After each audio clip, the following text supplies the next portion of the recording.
Olá, caríssimos, eu sou Carlos A. Júnior e sejam bem-vindos ao projeto Um Quarto de Oração na nossa catequese destrinchada.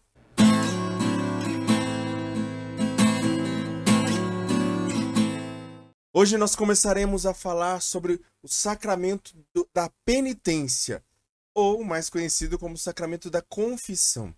Por que que até mesmo eu fiquei nessa dúvida, será que eu coloco confissão ou penitência no título?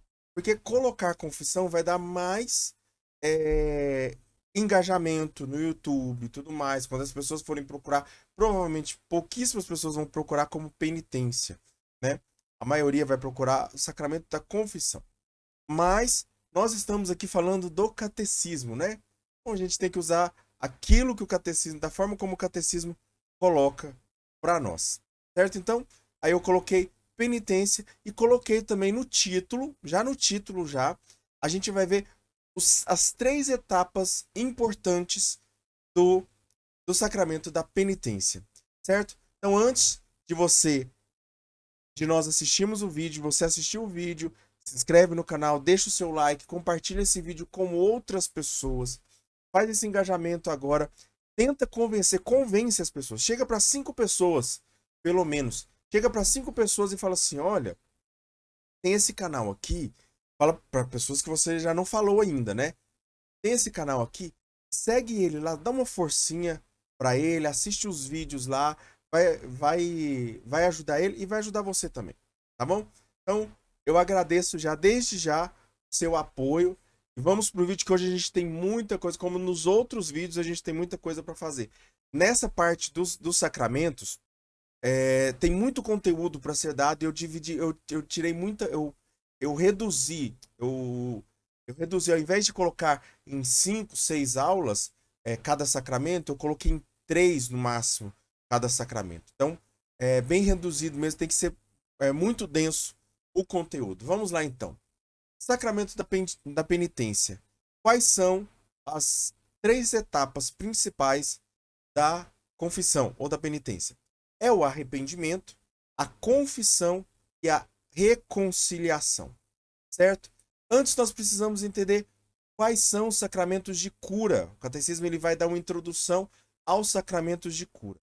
E ele vai dizer que nós somos vasos de barro, né? A própria palavra de Deus vai falar que nós somos vaso de barro, né? Ou seja, nós somos frágeis, contendo algo valioso, sabendo da nossa fragilidade que persiste no homem ainda após o batismo, ou seja, existe uma fragilidade que persiste, mesmo que nós já sejamos filhos de Deus, existe uma fragilidade em nós após o batismo. Jesus deixou que a igreja gerisse, ou seja, administrasse 2 sacramentos que são importantes para a nossa cura. Um é importante para a nossa cura espiritual e outro é para a nossa cura física. Nós vamos falar da unção dos enfermos e o que é essa cura física, tá bom? Mas, propriamente dito, a penitência, ela nos cura em relação a Deus. Ela nos tira de inimigos de Deus, que nós nos tornamos por conta do pecado mortal, a nos fazer amigos de Deus, certo? Mas vamos ver isso aqui brevemente. Então a gente vai falar hoje, vamos começar a falar sobre o sacramento da penitência. O que que a gente pode começar a falar? Como se chama esse sacramento? Por quê? O catecismo ele sempre vai colocar as inúmeras formas que alguns sacramentos eles têm várias formas de ser chamados, certo?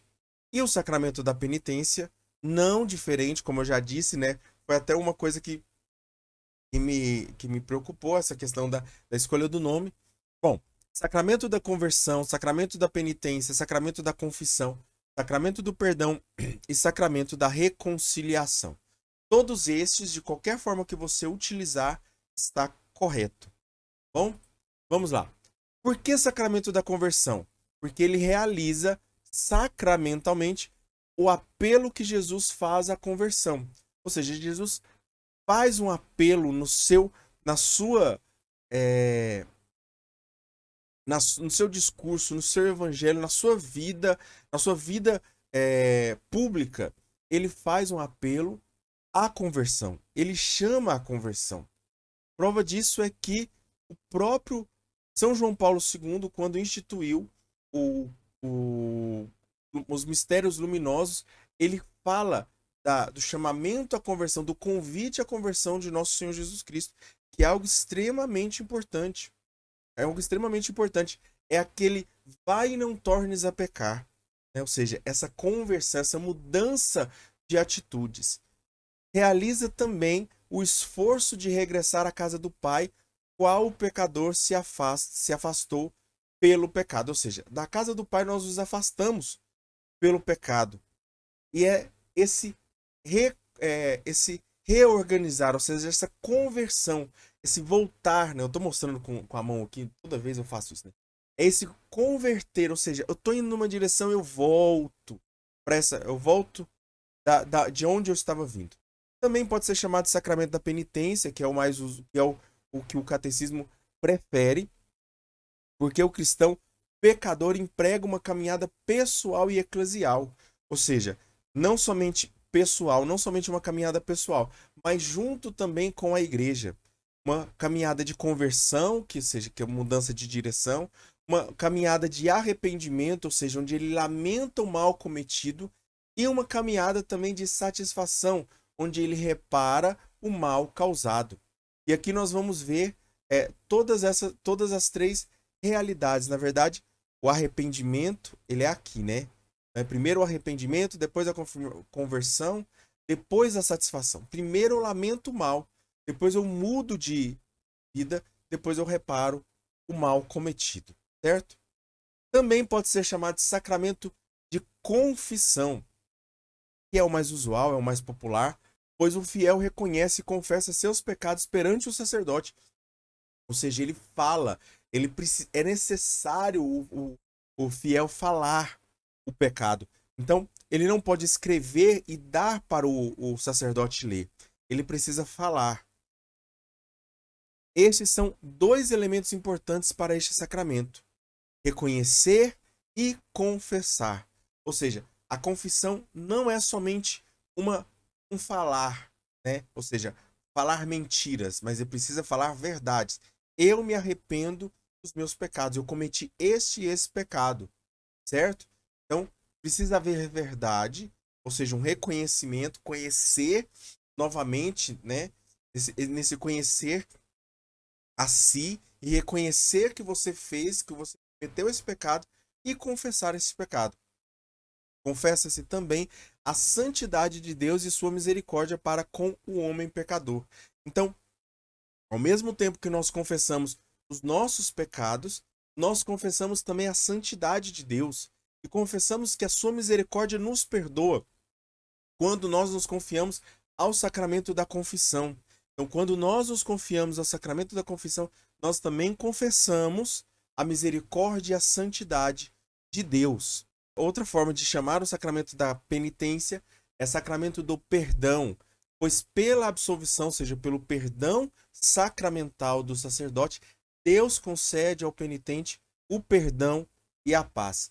Então, é no sacramento da penitência, no sacramento do perdão, que Deus concede o perdão através das palavras da absolvição sacramental do sacerdote.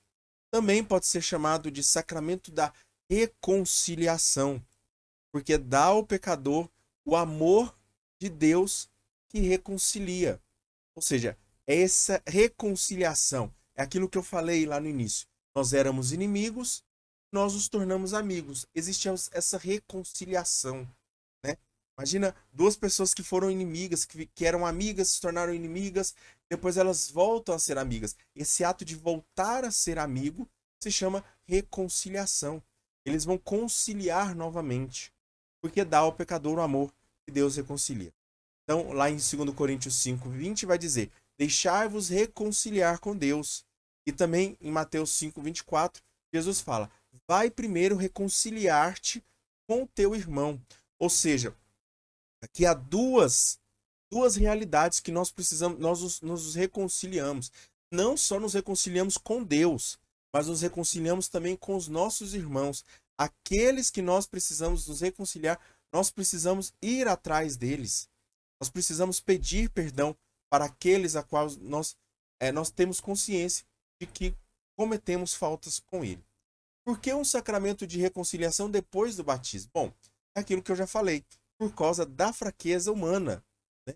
Por causa da fraqueza humana. Mas é porque também o batismo, aqui como a gente vai ver aqui no segundo parágrafo desta parte, o batismo ele é meio caminho andado.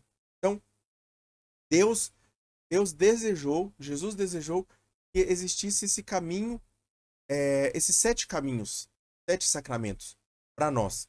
Obviamente que nem todos vão trilhar todos os 7 caminhos, mas é possível, tá bom? A gente vai ver isso mais para frente. Depois do batismo, o cristão é chamado a nunca mais pecar.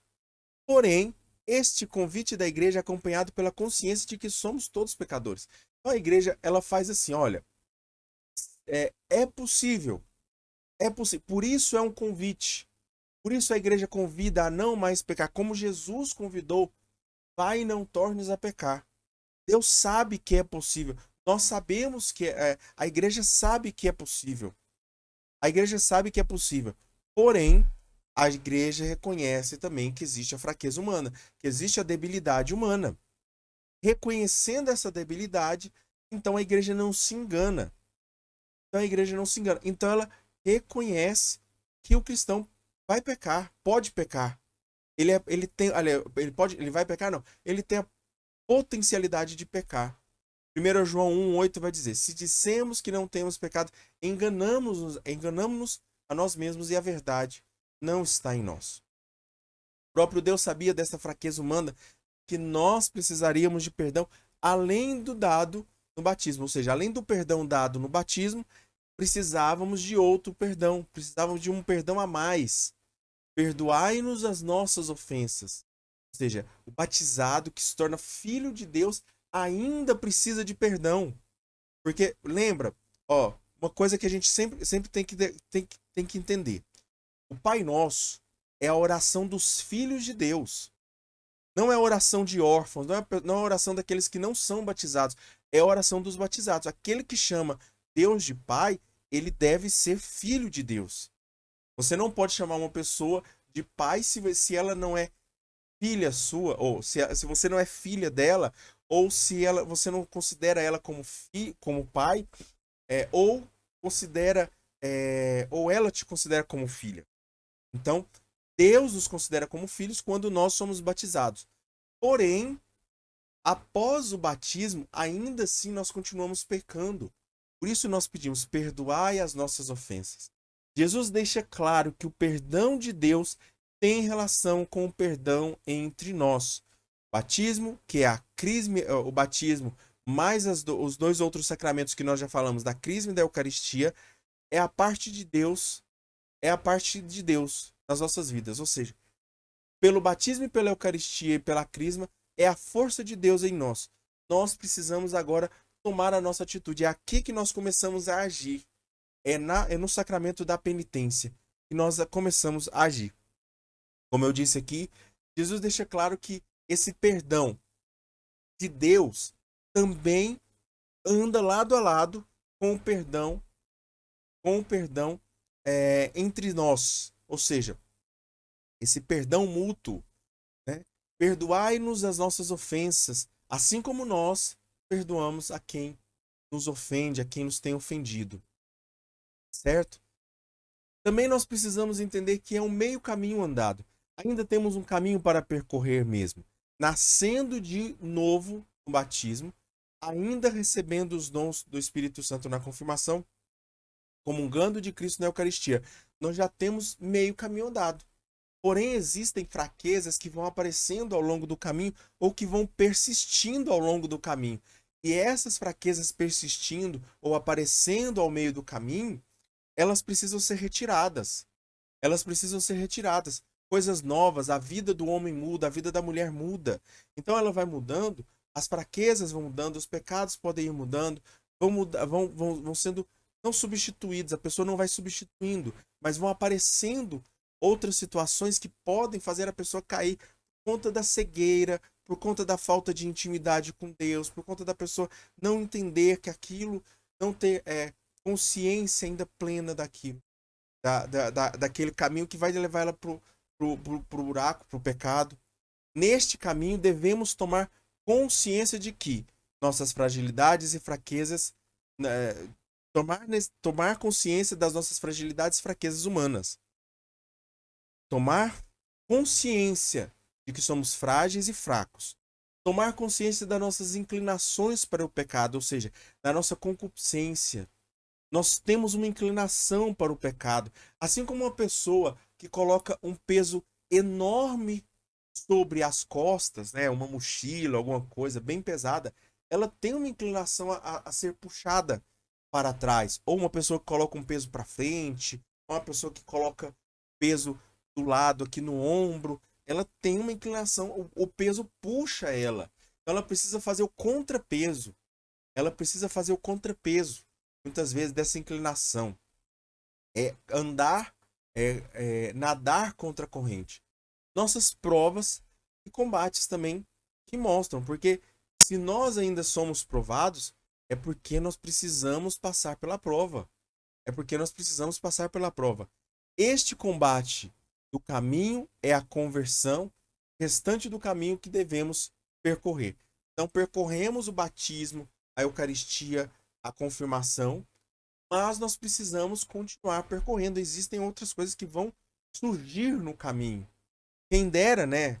Se todas as pessoas, assim, parece uma coisa boa, né? Pensar assim. Não, que bom que eu seria se todas as pessoas fossem batizadas e logo em seguida morressem, porque aí morriam iam direto para o céu. Mas obviamente Deus tem planos para gente. Só que a partir desses planos, outros planos vão aparecendo, planos de Satanás, planos do mundo, nossos planos que muitas vezes não conciliam com os planos de Deus. E aí, nestes planos, né, nos inimigos do homem, que é o demônio, a carne, o demônio, o mundo e a carne, nós, né, esses três inimigos, eles vão apresentando planos que são contrários aos planos de Deus, certo? E aí, quando vão apresentando, muitas vezes a gente cai. E quando a gente cai, nós precisamos do sacramento da reconciliação, o sacramento da penitência, certo? Em vista da santidade da vida eterna, que o Senhor não se cansa de nos chamar. Então, Deus sempre está nos chamando à vida eterna. Agora vamos para a terceira parte da nossa aula, né? Falamos da introdução, aqui falamos dos nomes, falamos do porquê do sacramento da reconciliação. Agora vamos falar da conversão dos batizados. Esse convite à conversão aos que estão de fora e aos que estão de dentro, certo? E vamos olhar também essas duas conversões. Existem duas conversões básicas na vida todo, de todo cristão. Todo cristão precisa passar por duas conversões: a conversão da água e a conversão das lágrimas, certo?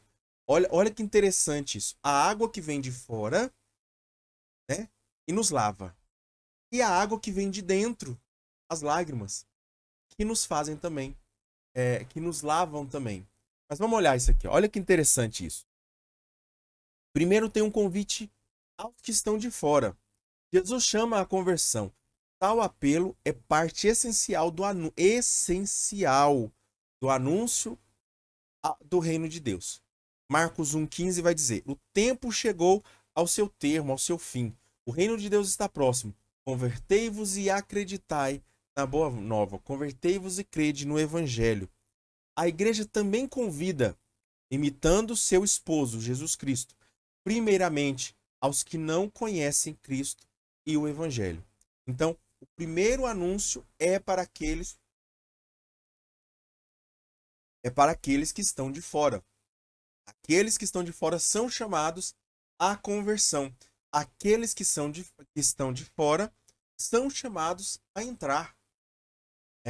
São chamados a entrar. Então, este convite é aos que estão de fora, aos que não são batizados, aos que estão longe do pecado, na morte da alma, dos pecados mortais e tudo mais. Eles são chamados a voltar. E também a conversão pregar a conversão aos que estão dentro também.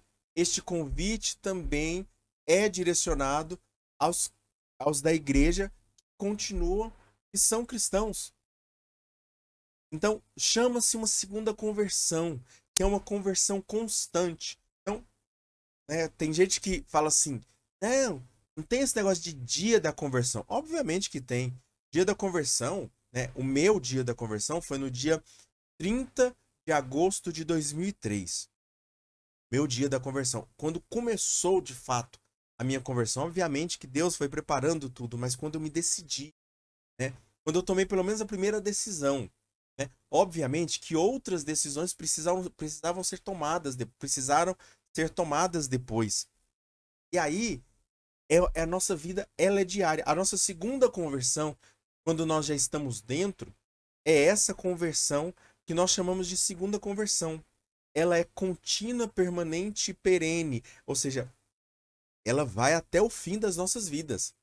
Ela vai até o fim das nossas vidas. Perene não, acho que é perpétuo o nome da palavra. E perpétuo é que vai até o fim das nossas vidas. Perene é quando é eterno. É uma tarefa ininterrupta para toda a igreja. Ou seja, ela só se interrompe, ela é ininterrupta, assim, entre aspas, como eu disse. Ela só se interrompe na morte do cristão.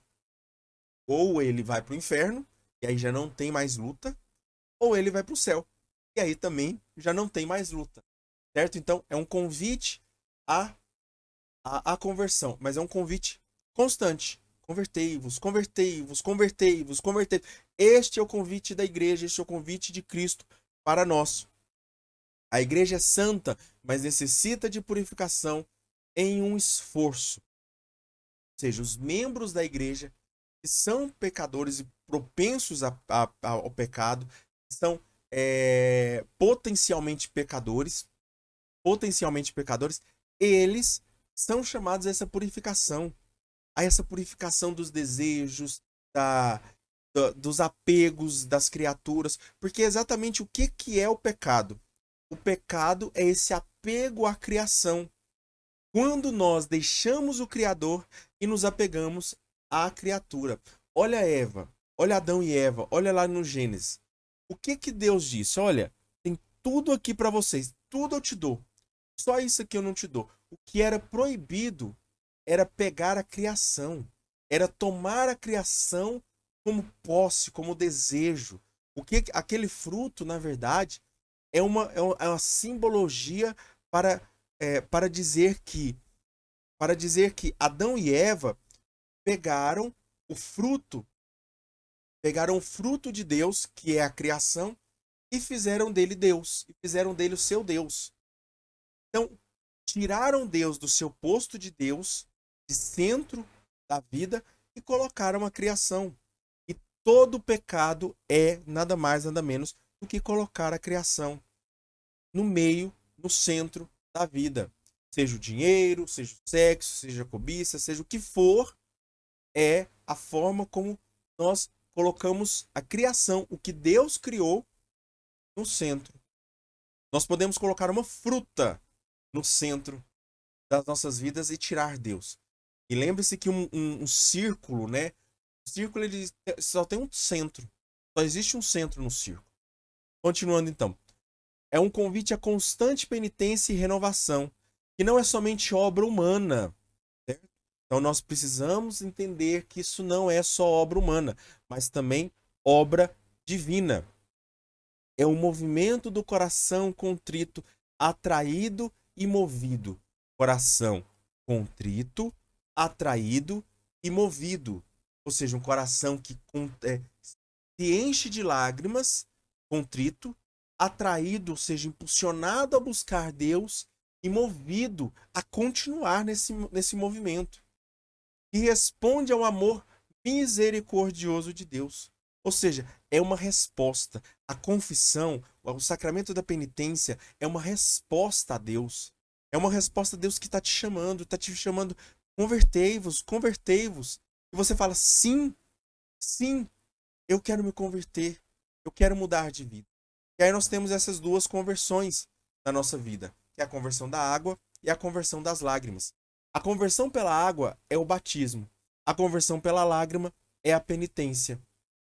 Essa conversão pelas lágrimas é quando o fiel percebe intimamente o quanto errou com o Senhor, né? Então, assim, no batismo, nós podemos até entender, seja você adulto, se foi batizado adulto, criança, né? As crianças provavelmente não, obviamente não, né?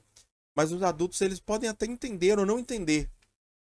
Mas tem um momento na vida do batizado que ele vai entender o quão mal ele fez para Deus, o quão desonroso foi que ele fez de colocar uma criatura no lugar de Deus, de colocar uma criatura no lugar de Deus. Isso é o sacramento da penitência. Essa segunda conversão, que é a conversão das lágrimas. Então existe a conversão da água que vem de fora para dentro, que nos lava de fora para dentro, né? E a conversão das lágrimas, que é essa efusão, que é essa efusão. Isso é efusão RCC. Isso é efusão Renovação Carismática Católica. Se não houver penitência, se não houver conversão, não é efusão. Se não houver conversão, não é efusão. Grava isso na sua vida. Você que é da Renovação Carismática, grava isso para a sua vida. Esta conversão pelas lágrimas é quando o fiel percebe intimamente o quanto errou com o Senhor. Assim como Pedro, quando reconhece no olhar de Jesus o que o negou, e também quando confirma 3 vezes o seu amor.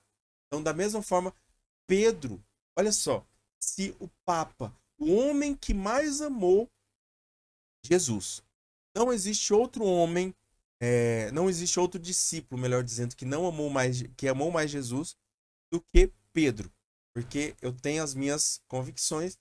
São José é o homem que mais amou Jesus, né? E a mulher que mais amou Jesus, a Virgem Maria. Mas o discípulo que mais amou não é o discípulo mais amado, tá bom? E um dia a gente pode falar sobre essa questão de João ser o discípulo mais amado, certo? E ele não fala o discípulo mais amado, ele fala o discípulo amado, tá bom? Então não coloquem palavras na boca de João quando vocês forem falar dessa passagem, tá bom? Mas Pedro é o discípulo que mais ama Jesus. Tanto que quando ele vai falar assim, Pedro, tu me amas mais do que a estes?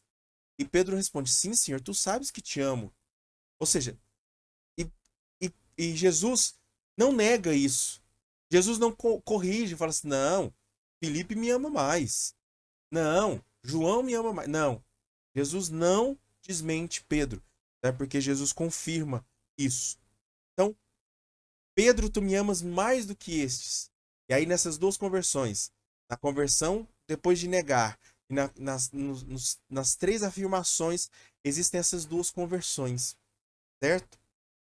Na conversão das lágrimas, são 2 conversões ainda. Nós podemos ver isso um pouquinho mais pra frente, tá bom? Em um outro curso ainda, que não tem a ver com esse, tá bom? Vamos lá, então. A penitência interior. Vamos falar sobre um pouquinho da penitência interior, do que nós podemos fazer, né? E penitência aqui é no sentido de que o que eu posso corrigir na minha vida, fazer na minha vida, para que eu aprenda a dar valor no amor que Deus tem por mim. Vamos lá. A conversão interior leva à penitência interior. Então, converter me leva também a penitenciar. Quando eu me converto, quando eu digo, eu estou me convertendo, eu tenho que ter atitudes de penitência. Não basta só fé, gente. Não basta só fé. E aí está um dos erros dos evangélicos, dos protestantes, é dizer que somente a fé basta, né? Somente a fé basta. Não basta. Eu preciso ter atitudes. Não adianta eu dizer para você que te amo como amigo e te dar um tapa na cara. Não adianta eu dizer isso. Então eu preciso ter coerência. E essa coerência, ela se confirma nas penitências. Certo? O apelo de Jesus é um apelo à conversão do coração. Não deseja o saco e as cinzas, né? Ou seja, essa conversão não é essa conversão externa que você se enche de saco, aquela tristeza limpeza externa, mas internamente você não muda de vida. É uma conversão do coração, obviamente, que existem momentos para demonstrar a nosso arrependimento externo, mas ele precisa condizer com a conversão interna, a conversão do coração. Sem conversão, as obras são estéreis e enganam. O catecismo vai dizer isso. Sem conversão, as obras são estéreis, elas não dão frutos e elas enganam. Elas podem enganar. São muitas pessoas que não têm conversão dentro da igreja, estão enganando o povo de Deus. Estão enganando o povo de Deus com frutos falsos. A conversão interior impele a expressão dessas atitudes com sinais visíveis, gestos e obras de penitência. Então são três coisas que nós podemos ver na nossa conversão interior. São os sinais visíveis, ou seja, a pessoa, aquela assim, nossa, fulano de tal mudou, né? Nossa, fulano de tal tá diferente. Também pelos gestos que a pessoa faz também, e também pelas obras de penitência que ela faz. A conversão gera 1000 obras, porém 1000 obras não geram uma conversão sincera. Anota essa frase para você. A conversão gera 1000 obras, porém 1000 obras não geram uma conversão sincera. Esta conversão pede uma penitência interior. Então vamos ver o que é penitência interior. A penitência interior implica em uma reorientação radical de toda a vida. Ou seja, eu preciso toda a minha vida perceber o que eu estou fazendo de errado em todas as minhas realidades, na minha família, na minha escola, no meu trabalho, no trânsito, no banho, no me alimentar. O que eu estou fazendo de errado? Tudo é uma reorientação radical. Todas as minhas raízes, tudo aquilo mais profundo, eu preciso reorientar. É um regresso também como o filho pródigo. É um regresso do filho pródigo que volta. Não, peraí, tá errado esse caminho. Tá errado. É uma conversão a Deus de todo o nosso coração. Ou seja, não basta eu converter só metade do coração, 99%. Deus não quer um coração convertido 99%. Deus não quer isso. É uma ruptura com o pecado. E sim, gente, é difícil mesmo. É difícil, o caminho é estreito, a porta é estreita, mas é possível. Uma ruptura também com o pecado. Essa penitência interior é uma ruptura com o pecado. É dizer, é rejeitar o pecado. É rejeitar o pecado. Eu vou até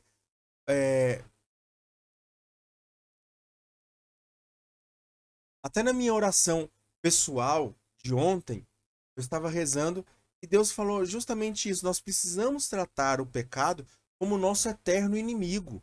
Nós precisamos. O problema é que nós não tratamos o pecado como nosso inimigo. E nós precisamos tratar o pecado como nosso inimigo. Uma ruptura total com o pecado. Não consentir em hipótese alguma com o pecado. É uma aversão ao mal e uma repugnância pelas más ações que cometemos. Ou seja, é não me orgulhar. Ah, não, mas nossa, aquela época era bom demais. Ah, eu pecava, era realmente pecado. Mas, nossa, era bom demais. Não. Pelo amor de Deus, é uma repugnância. Você tem que ter repugnância daquilo.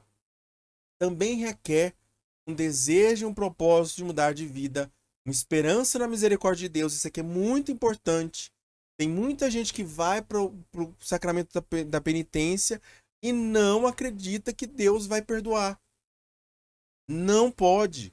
Não pode existir isso. Precisa haver uma confiança na ajuda da graça, ou seja, que Deus vai te dar ajuda, que Deus vai te ajudar. É pedir para Deus, Jesus, eu não consigo sozinho. Eu preciso da sua ajuda para vencer esse pecado. E é uma dor e uma tristeza. É isso que acontece com essa conversão, essa penitência interior. É uma dor, uma tristeza por ter cometido uma falta com um amigo. Aqui os santos padres chamam aflição do espírito ou compulsão do coração. Certo? Então aí nós precisamos ver a obra da graça de Deus e a obra do Espírito Santo. O coração do homem é pesado e endurecido. Só Deus pode torná-lo novo. Só Deus pode nos voltar para Ele. Só Deus nos dá a coragem de começar de novo. Então, é Deus que nos torna a Ele, é Deus que nos volta a Ele, é Deus que nos dá coragem para começar de novo. E quais são os passos para ter um coração novo? Se você quiser anotar, os passos são esses. São 4 passos que nós temos para ter um coração novo. Vamos lá. Primeiro passo: descobrir o amor de Deus. O primeiro passo para ter um coração novo é descobrir que Deus me ama. É fazer a descoberta do amor de Deus, mas uma descoberta como um eureka mesmo. Fazer dizer assim: Deus me ama. Aqui, nesse ponto, nesse aqui, eu percebo o amor de Deus. Segundo passo: ser abalado pelo horror e peso do pecado. É aquela pessoa, ela não pode falar assim: Deus me ama. Ah, mas o pecado também me ama. O pecado me faz tão bem. Ah, ele não me faz tão mal assim, não. Não, é horror ao pecado. Outra coisa, o terceiro passo também é ter receio de ofender e separar de Deus. Separar-se de Deus novamente. Então, se Deus nos ama e se pecado é o horror, é visto como horror por Deus, então nós devemos também ter um horror a ofender Deus novamente. E o quarto passo é olhar para Jesus transpassado na cruz. Para ter um coração novo, não adianta olhar para uma cruz sem Cristo. Não adianta ser como os evangelhos, como os protestantes que olham para uma cruz sem Cristo. Não adianta. Cristo precisa estar na cruz para que o nosso coração seja um coração novo. Não que Cristo está na cruz hoje, mas nós precisamos enxergar Cristo na cruz. Nós precisamos enxergar o Cristo na cruz. Por isso, deixa eu tirar aqui. Por isso Cristo está na cruz. Por isso Cristo está na cruz. Para nós nos lembrarmos e para nós termos um coração novo. Coração novo que surge do coração dele. Surge do coração dele. Então nós olhamos para Cristo, para o Cristo na cruz, e nós temos o Cristo na cruz para termos um coração novo. Para termos um coração novo. Então, é para recordar. É para recordar. Aqui na cruz, nós encontramos todos os outros 3 passos aqui. Todos os outros 3 passos aqui. Nós encontramos o amor de um Deus por nós. Na cruz, nós encontramos o amor de Deus por nós. Na cruz, nós encontramos o horror que o pecado faz na nossa vida. Aquilo que o pecado fez, aquilo que o pecado poderia ter feito na nossa vida, fazia na nossa vida, fez na vida de Cristo, na carne de Cristo. E aquilo que olhar para a cruz nos faz entender que nós nos separamos de Deus. Nós estávamos separados de Deus. E Deus nos reassumiu, nos reintegrou, nos reuniu novamente. Olhar para a cruz me dá um coração novo. Escreve isso no seu caderno. Olhar para a cruz me dá um coração novo. Olhar para o Cristo na cruz, melhor dizendo, me dá um coração novo. O Espírito Santo, então, vai confundir o mundo no tocante ao pecado. Ou seja, aquilo que for em relação ao pecado, o Espírito Santo vai bater de frente. É o Espírito Santo que vai ficar ali na cabeça do caboclo.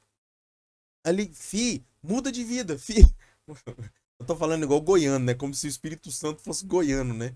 Mas é desse jeito, né? É aquela coisa, é dizer exatamente isso. O Espírito Santo está ali o tempo todo no coração do batizado. E no coração do não batizado também, até mesmo do não batizado, o Espírito Santo age. Porque o Espírito sopra onde quer. Faz ver ao mundo o pecado de não ter acreditado em Jesus. Ou seja, aquele que não acredita em Jesus, ele causa um dano gigante. Quando nós não acreditamos em Jesus, nós causamos um dano gigante. O maior ato que o ser humano pode ter é o ato de fé em Deus, acreditar em Jesus. Acreditar em Jesus.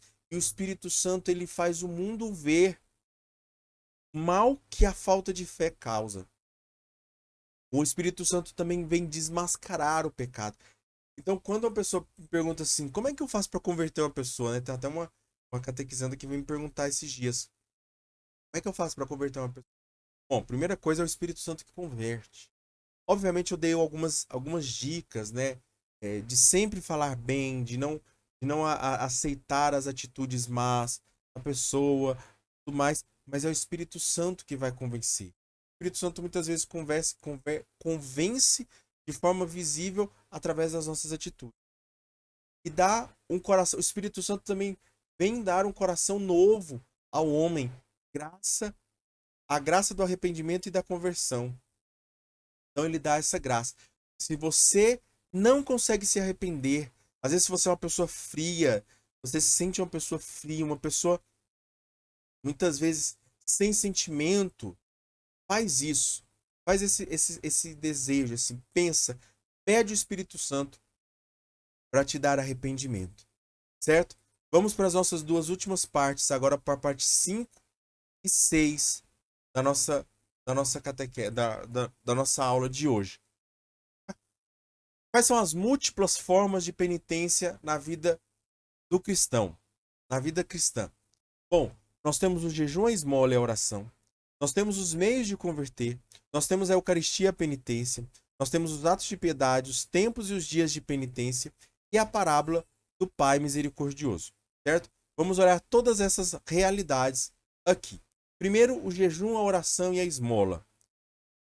Na quaresma, nós somos chamados a essas três realidades, jejum, esmola e oração. E é um convite a que vai bater de frente com as nossas concupiscências, concupiscência da carne, concupiscência dos olhos e a soberba da vida. Exprime a conversão em relação a si mesmo, a Deus e aos outros. Quando eu jejuo, quando eu me penitencio, é uma mortificação de mim. Quando eu oro, um movimento que eu faço para Deus. Ou seja, o jejum é a renúncia de si. O jejum é a renúncia de si. A oração é o seguir Jesus, né? Renuncia a si mesmo. Aliás, isso. O jejum é a renúncia de si. A oração é o tomar a sua cruz. E a esmola é o seguir Jesus. Então, Jesus chama aquele que quer me seguir, renuncia a sua cruz. Renuncia a si mesmo. Não, renuncia a sua cruz não, gente. Por favor, esquece isso que eu falei. Renuncia a si mesmo, toma a sua cruz e me segue. São esses três pontos que Deus fala. Então, renuncia a si mesmo, ou seja, faz jejuns, faz penitências, não se leva em conta. Pior discurso que existe nesse mundo, um dos piores discursos que existe nesse mundo é o tal do discurso do amor próprio, sendo que Jesus nunca pregou o amor próprio. Diz, vocês têm que se amar.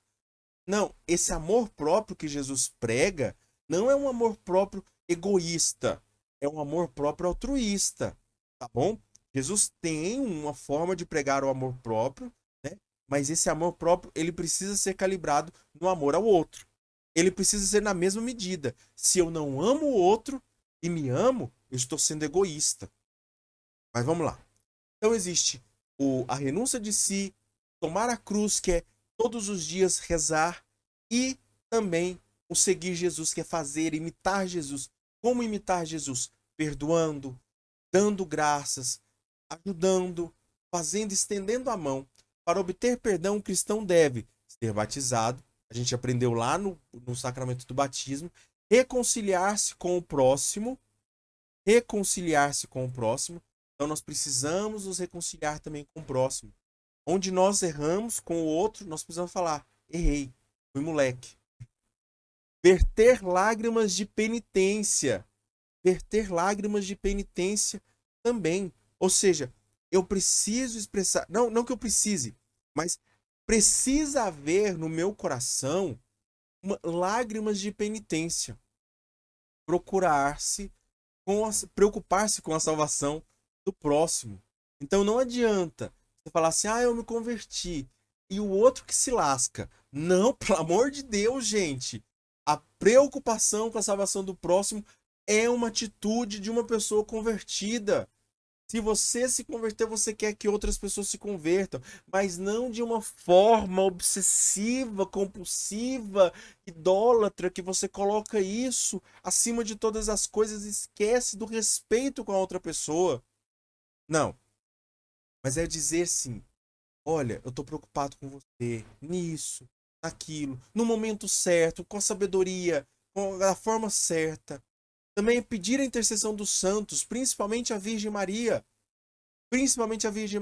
para que eu viva o perdão na minha vida. E, óbvio, praticar a caridade. Certo? Vamos agora, então, entender quais são os meios de se converter. Bom, existem vários, né? Eu vou falar todos eles, eu vou passar por cima de todos eles, né, para a gente entender quais são os meios de conversão. Mas é basicamente aquilo que nós já estamos falando aqui. O catecismo ele vai não patinando, mas ele vai remoendo.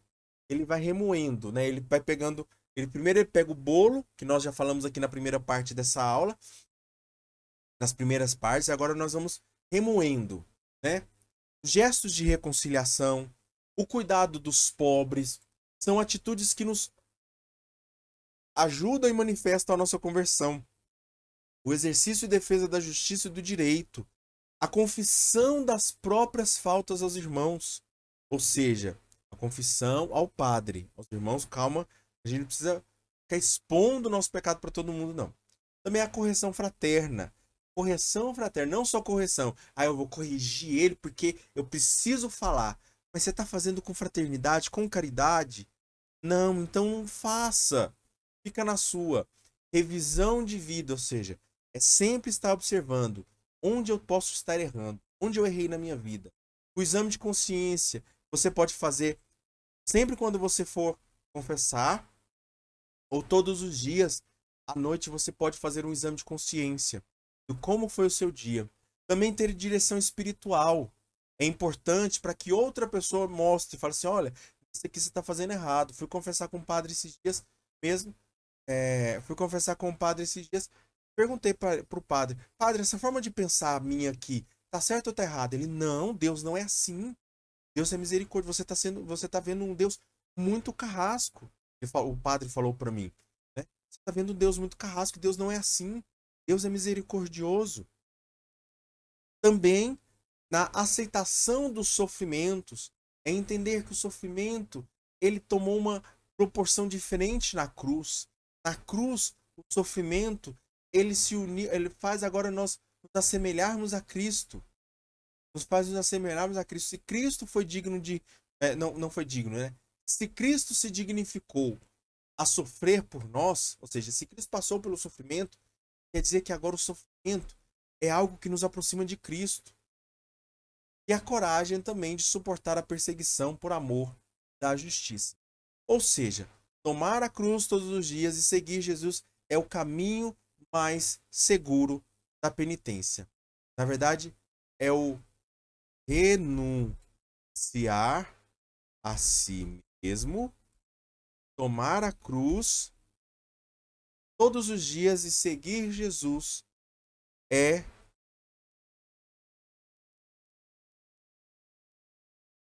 tomar a cruz e seguir Jesus.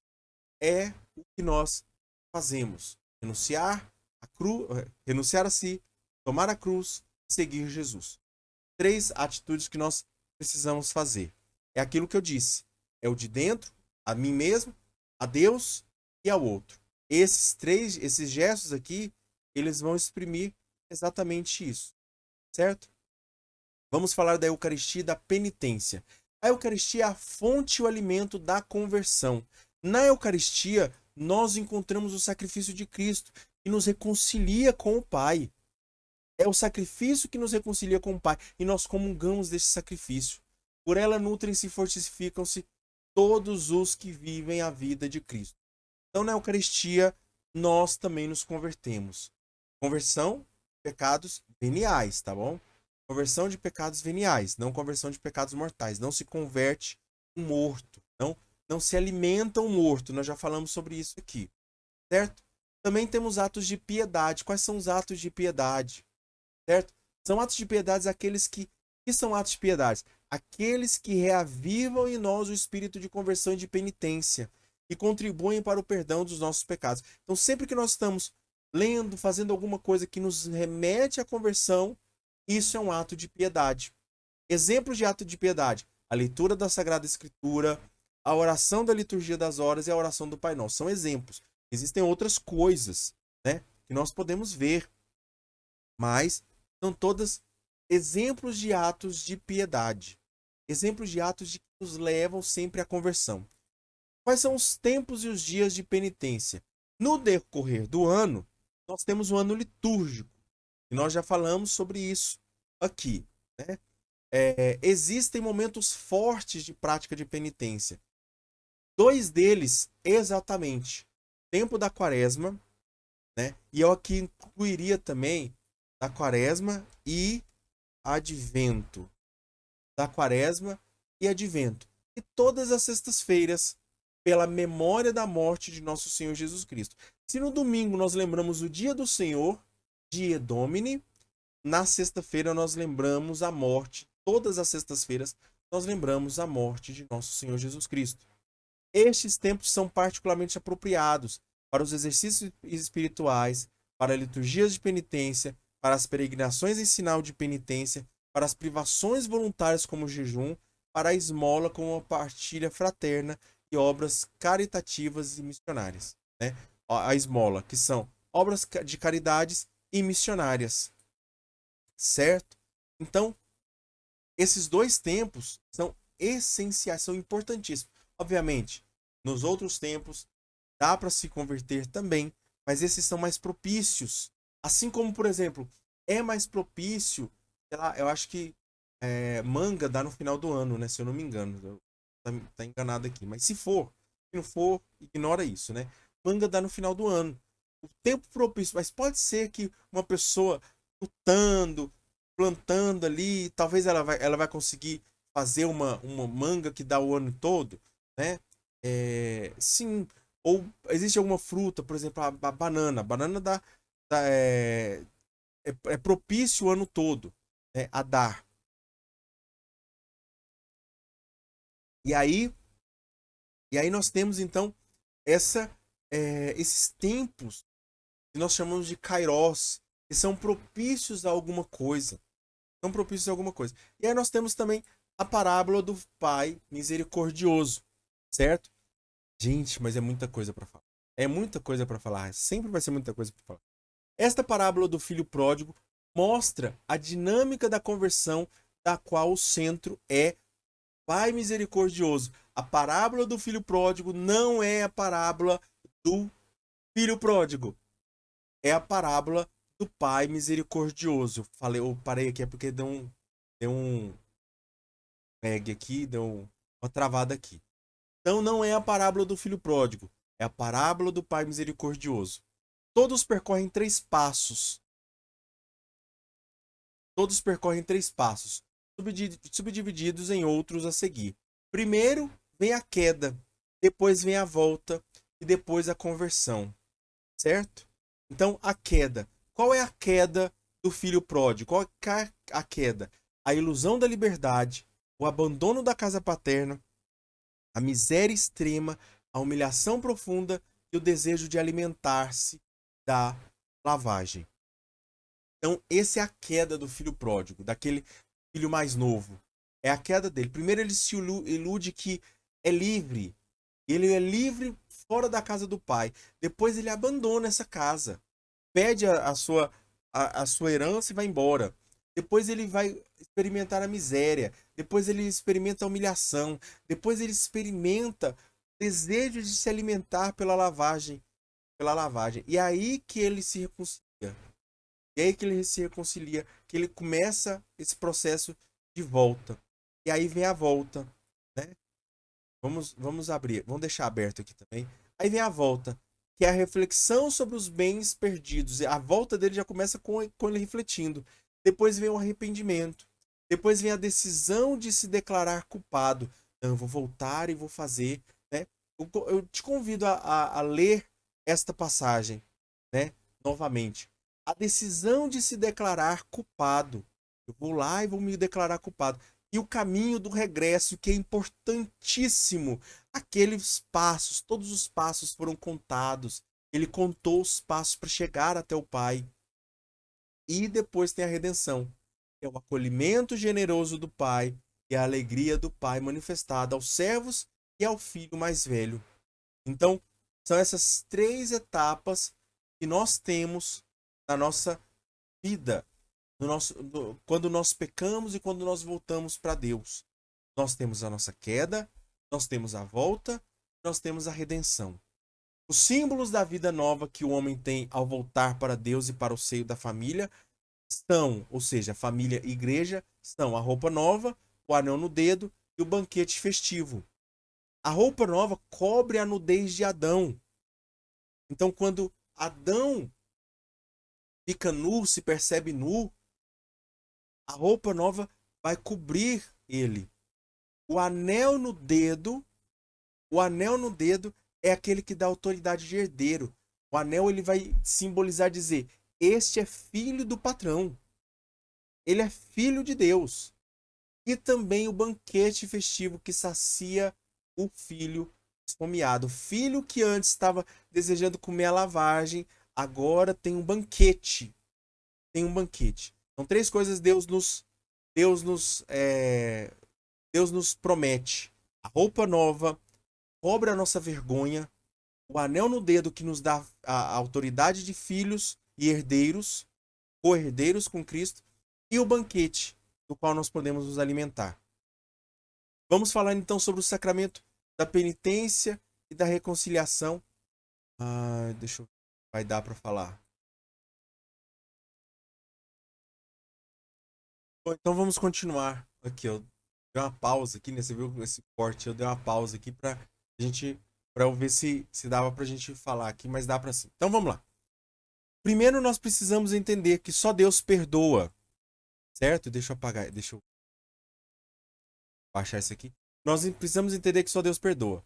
Para entender o perdão, tem que entender o pecado, certo? O pecado é, antes de mais nada, uma ofensa a Deus, uma ruptura da comunhão com Ele.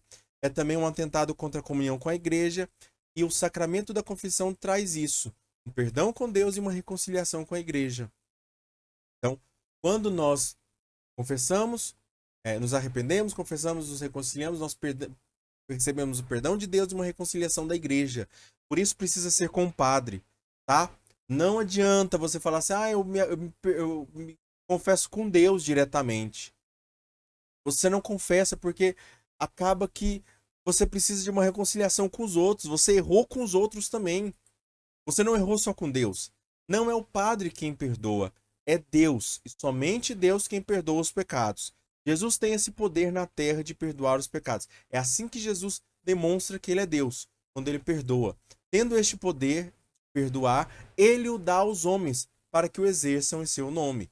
Aí sim, então ele diz assim, só Deus perdoa. Sim, então por que os padres perdoam? Os padres perdoam porque foi dada essa autoridade por Jesus.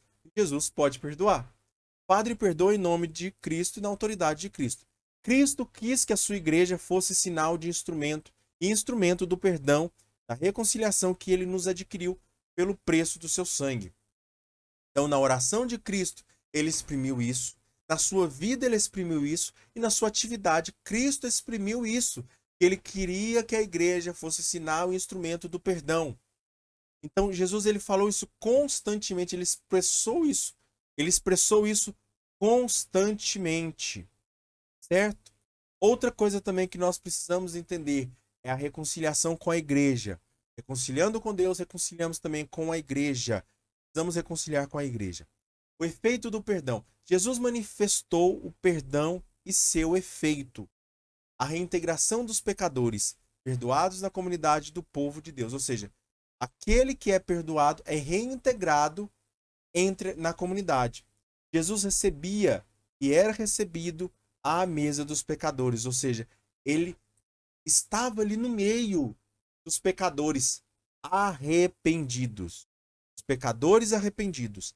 Não dava somente perdão, mas regressava-os no seio do povo de Deus. Ou seja, não é somente um perdão, mas é também não é um perdão, mas fica lá, fica longe. Não, é um perdão e fica perto, fica aqui. Fica aqui, não adianta o padre perdoar os pecados e dizer, mas ó, não fica perto da gente não. Não, isso não existe, tá bom? Nunca vai existir um padre que vai dizer isso. Participantes do... Espero que não, né? Participantes de seu poder. Jesus e seus discípulos participam. Jesus fez seus discípulos participantes de seu poder de perdoar os pecados.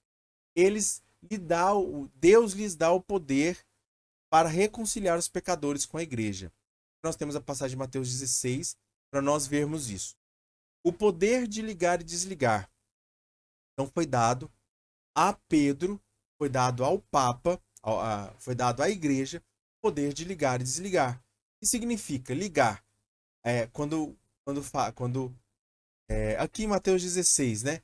Dar-te as chaves do reino dos céus, tudo que ligares na terra será ligado no céu, tudo que desligares na terra será desligado no céu. Esse poder de ligar e desligar é aquele que de novo receberdes na vossa comunhão, também Deus o acolherá. Ou seja, aquele que você fala assim, fica aqui, é aquele, Deus também vai dizer, fica aqui. Aquele que você dizer, não, esse aqui tá fora da comunhão. Aquele que tá fora da comunhão, aquele que o Papa ou o bispo disser que tá fora da comunhão, esse tá fora da comunhão. Excomunhão. Excomunhão. Excomungado. Aquele que vós excluídes da vossa comunhão, ficará também excluído da comunhão com Deus. Isso aqui é para o clero, tá bom? Aqui tá travando, né? Mas enfim, tô vendo se tem alguma coisa que pode estar travando. Mas é só meu computador mesmo. Enfim, resumindo, a reconciliação com a igreja é inseparável da reconciliação com Deus. Para terminarmos, hoje a aula vai ser grande mesmo, viu, gente? A aula vai ser grande. Para terminarmos, vamos falar sobre o sacramento do perdão. Por que Jesus instituiu o sacramento? Bom, a gente já deixou aqui muito bem explicado, mas vamos dizer. Se depois do batismo a pessoa peca mortalmente, ela perde a graça batismal. Para restituir essa graça, Jesus instituiu este sacramento. Então, perdendo a graça batismal, ou seja, a graça que o batismo deu, a pessoa precisa receber isso de volta. E ela recebe no perdão dos pecados, na reconciliação, no sacramento da penitência. É uma nova chance. É a segunda tábua da salvação, depois do naufrágio, que é a perda da graça. Ou seja, eu estou no barco, Deus construiu um barco do batismo para mim, Deus construiu um barco no batismo, mas eu naufraguei. Ele joga a tábua para eu ser salvo novamente. Precisam confessar-se os que pecam aliás, não precisam confessar-se os que pecam venialmente. Mas é bom. É aconselhável. Pecados veniais são perdoados na missa. E em vários momentos na missa. Tá bom? O que é um pecado mortal e venial? Pecado mortal embarca 3 critérios: matéria grave, consciência e consentimento. Repete comigo. Matéria grave, consciência e consentimento. Matéria grave, consciência e consentimento. Matéria grave é quando é pecado contra os 10 mandamentos e mandamentos da igreja, os 5 mandamentos da igreja. Certo? 10 mandamentos de Deus e os 5 mandamentos da igreja. Consciência é quando eu sei que aquilo é pecado. Se eu não sei que uma coisa é pecado, eu não tenho consciência. Então, né? E eu não tenho consciência. E consentimento, quando eu sou livre para escolher. Quando eu tinha possibilidade de escolher. Quando eu era livre para escolher. Se caso falte uma dessas coisas, matéria grave, consciência ou consentimento, é pecado venial. Caso não falte as 3, caso você dá check nas 3, né? Matéria grave, consciência e consentimento, é pecado mortal. Certo? Se faltaram desses critérios, pecado venial. Venial significa aquilo que é digno de perdão, de vênia, que é desculpável, que é perdoável. Então, venial é aquilo que é digno de perdão. Mortal não se perdoa. Né? Aliás, não se perdoa. Mas por isso existe o sacramento. Porque é um milagre. É um milagre. Não se perdoa, mas Deus perdoa. É uma mudança na forma de perdoar. Gente, nossa senhora, tá passando do tempo já muito. Mas vamos lá. Vamos fazer mesmo assim. No decorrer dos séculos, a forma concreta segundo a qual a igreja exerceu este poder recebido do Senhor variou muito. Nos primeiros séculos, a confissão, nos primeiros séculos a confissão era uma disciplina rigorosa e uma penitência pública e durante longos anos, ou seja, para se confessar, a pessoa que confessava que cometia um pecado depois do batismo, ela precisava de uma disciplina rigorosa. A igreja dava uma disciplina rigorosa e penitências públicas. A pessoa precisava demonstrar que era um penitente. Por muito tempo, depois do século VII em diante, as disciplinas se tornaram mais brandas, a penitência se tornou privada, pode ser pública, mas se tornou privada, né? E com pouca duração, de um modo mais secreto, mas também com uma frequência regular. Ou seja, reconhecendo que o homem é mais fraco, que o homem é fraco mesmo. A igreja demorou, a igreja foi entendendo isso aos poucos, que o homem é fraco. Também, mas tem basicamente a mesma estrutura de perdoar. Manteve-se sempre, desde o primeiro século até o outro, até hoje, é a mesma forma, é a mesma estrutura do sacramento. Manteve-se a mesma estrutura neste sacramento. Apesar das mudanças citadas acima, os dois elementos essenciais da conversão são a ação do homem sob o Espírito Santo e a ação de Deus. Certo? São duas ações que ocorrem na confissão, na penitência, no sacramento da penitência. A ação do homem sob o Espírito Santo, sobre a ação do Espírito Santo e a ação de Deus. Duas ações. A ação do homem com em comunhão com o Espírito Santo e a ação de Deus. A ação do homem é a contrição, a confissão e a satisfação. Ou seja, aquilo que ele se arrepende, aquilo que ele fala, que ele confessa, e aquilo que ele, ou seja, a atitude que ele vai fazer para satisfazer aquilo, ou seja, para dar uma pra...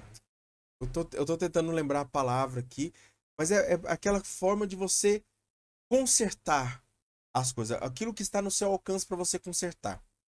E também a intervenção da igreja, que é a ação de Deus. É a igreja que faz a ação de Deus. A igreja que, por meio do bispo e seus presbíteros, concede em nome de Jesus Cristo o perdão dos pecados e fixa o modo da satisfação, também reza pelo pecador e faz penitência com ele. Então, quando a igreja perdoa, ela não só dá o perdão e a satisfação, a forma como o penitente vai se satisfazer, mas também ela reza e se penitencia com ele. Vamos nos aprofundar melhor nas ações do homem na próxima aula, certo? Essas ações do homem a gente vai falar melhor na próxima aula. As palavras para a absolvição. Para finalizarmos e finalizarmos com chave de ouro, certo? As palavras ou fórmula de absolvição devem ser exatamente essas ou significá-las. Ou seja, deve parecer isso aqui. Precisa parecer isso aqui. O padre ele precisa falar isso para perdoar os pecados. Certo? Então essa é a fórmula da oração do padre, da fórmula de absolvição que o padre fala.